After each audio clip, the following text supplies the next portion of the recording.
This is how I'm capturing a Game Boy Advance using digital audio. First, a sound comparison between a Game Boy and the digital workflow. So this Game Boy Advance here is running on Loop 2, and it has a line output on the back here, which bypasses the headphone amplifier. This gives the Game Boy a slightly cleaner sound to begin with. The digital audio workflow I will cover in a second, but for the purposes of the sound comparison, it is Game Boy Player on a Nintendo GameCube. They're both running non-loop 2 with the same pattern, roughly in sync. The Game Boy Advance is on channel 1, the digital audio workflow is on channel 2. I'll bring up channel 1 and we can see the Game Boy Advance and its noisy noise floor. So in between the percussion peaks, you can see quite a lot of noise here. And if I crossfade over to the Game Boy Player and the digital audio workflow, you see as the waveform updates across here, it is removed entirely. I'll crossfade back to the Game Boy Advance. And now crossfade back to the digital audio workflow.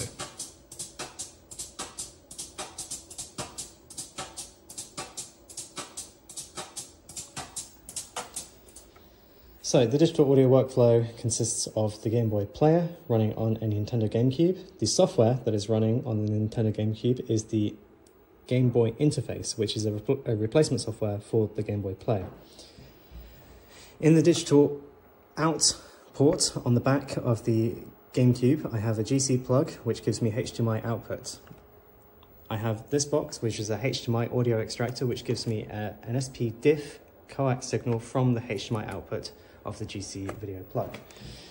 This then goes into my digital mixer, which is then going into my audio interface, which has a digital input here, and then that allows me to capture the audio. The advantage of this digital audio workflow is the complete elimination of the Game Boy's noise floor. If you want to get quite quiet in your tracks or multi-track record, you now don't have to use any noise gating. You can throw quite heavy compressors on there and get a really nice amount of dynamic range in your tracks.